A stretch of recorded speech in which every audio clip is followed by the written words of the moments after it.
ಯಾವ ಕ್ಷೇತ್ರದ ಶಾಸಕ ಇವರು? ವಿಜಯೇಂದ್ರಗೂ ಶಾಕ್, ಅಶೋಕ್ಗೂ ಕೂಡ ಶಾಕ್. ಬಿಜೆಪಿ ಶೇಕ್ ಆಗಿದೆ.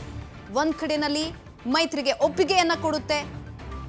ಅವ್ರು ಗೆಲ್ತೀವಿ ಅಂತ ಗೊತ್ತಿದ್ರು ಕೂಡ ಈ ಕಡೆ ಜೆಡಿಎಸ್ ಜೊತೆ ಮೈತ್ರಿಯನ್ನ ಮಾಡ್ಕೊಳ್ಳುತ್ತೆ. ಎಲ್ಲೋ ಒಂದ್ ಕಡೆ ಕ್ರಾಸ್ ವೋಟಿಂಗ್ ಆಗುವಂತಹ ಭೀತಿಯನ್ನ ಅವರೇ ತಂದ್ಕೊಂಡಿದ್ದಂಥದ್ದು.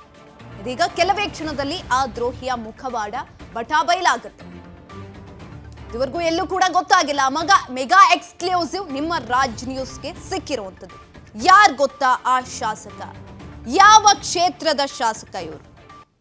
ಆ ದ್ರೋಹಿ ಯಾರು? ವಿಜಯೇಂದ್ರಗೂ ಕೂಡ ಶಾಕ್ ಅನ್ನ ಕೊಡಲಾಗಿತ್ತು. ಬಿಜೆಪಿ ಶೇಕ್ ಆಗಿತ್ತು. ಬಿಜೆಪಿಗೆ ಕೈ ಕೊಟ್ಟಂತಹ ಆ ಪಕ್ಷ ದ್ರೋಹಿ ಯಾರು? ಊಹೆ ಮಾಡಿರಲಿಲ್ಲ ಅನ್ಸುತ್ತೆ. ರಾಜ್ ನ್ಯೂಸ್ನಲ್ಲಿ ಬಿಜೆಪಿಯ ದ್ರೋಹಿಯ ಮುಖವಾಡ ಬಟಾಬೈಲಾಗಿದೆ. ಕೆಲವೇ ಕ್ಷಣಗಳಲ್ಲಿ ಅವರ ಹೆಸರು ಕೂಡ ಡಿಸ್ಕ್ಲೋಸ್ ಆಗುತ್ತೆ. ಎಕ್ಸ್ಕ್ಲೂಸಿವ್ ಬ್ರೇಕಿಂಗ್ ಇದು. ಯಾರು ಗೊತ್ತಾ ಆ ಶಾಸಕ?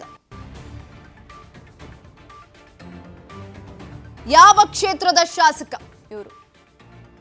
ಶಾಕ್ ಅನ್ನ ಕೊಟ್ಟಿದ್ದಂಥದ್ದು. ಬಿಜೆಪಿ ಶೇಕ್ ಆಗಿದೆ. ಯಾಕಂತಂದ್ರೆ ಅವರು ಕೂಡ ಊಹೆ ಮಾಡಿರಲಿಲ್ಲ ಗೆಲ್ಲುತ್ತೆ ಅನ್ನುವಂಥ ನಿರೀಕ್ಷೆಯನ್ನ ಇಟ್ಕೊಂಡಿದ್ರು. ಈ ಕಡೆ ಕಾಂಗ್ರೆಸ್ಗೂ ಕೂಡ ಭೀತಿ ಇತ್ತು. ಹಾಗಾಗಿನೇ ಮಾಸ್ಟರ್ ಪ್ಲಾನ್ಗಳನ್ನ ಮಾಡ್ಕೊಂಡಿದ್ದಂಥದ್ದು. ಜೆಡಿಎಸ್ ಬಿಜೆಪಿ ಜೊತೆ ಮೈತ್ರಿಯನ್ನ ಮಾಡ್ಕೊಳ್ಳುತ್ತೆ. ಮೈತ್ರಿಯನ್ನ ಮಾಡ್ಕೊಂಡಂತ ಸಂದರ್ಭದಲ್ಲೂ ಕೂಡ ಬಿಜೆಪಿ ಎಲ್ಲೂ ಕೂಡ ಅನ್ಕೊಂಡಿರಲ್ಲ ಯಾರು ನಮಗೆ ದ್ರೋಹ ಮಾಡ್ತಾರೆ, ಅಡ್ಡ ಮತದಾನ ಆಗತ್ತೆ, ಕ್ರಾಸ್ ವೋಟಿಂಗ್ ಆಗತ್ತೆ ಅಂತ. ಎಲ್ಲೋ ಒಂದ್ ಕಡೆ ಲಾಸ್ಟ್ ಮೂಮೆಂಟ್ ಅಲ್ಲಿ ಗೋವಿಂದರಾಜು ಅವರ ಒಟ್ಟಿಗೆ ಒಂದು ಮೈತ್ರಿಯನ್ನ ಮಾಡ್ಕೊಳ್ಳೋದಕ್ಕೆ ಒಪ್ಕೊಳ್ಳುತ್ತೆ. ಜೆಡಿಎಸ್ ಜೊತೆ ಮೈತ್ರಿಯನ್ನ ಮಾಡ್ಕೊಳ್ಳುತ್ತೆ ಬಿಜೆಪಿ. ಕ್ರಾಸ್ ವೋಟಿಂಗ್ ಆಗುವಂತ ಒಂದು ಸನ್ನಿವೇಶವನ್ನ ಬಿಜೆಪಿನೇ ತಂದ್ಕೊಟ್ಟಂತೆ ಕಾಣಿಸ್ತಾ ಇರುವಂತದ್ದು.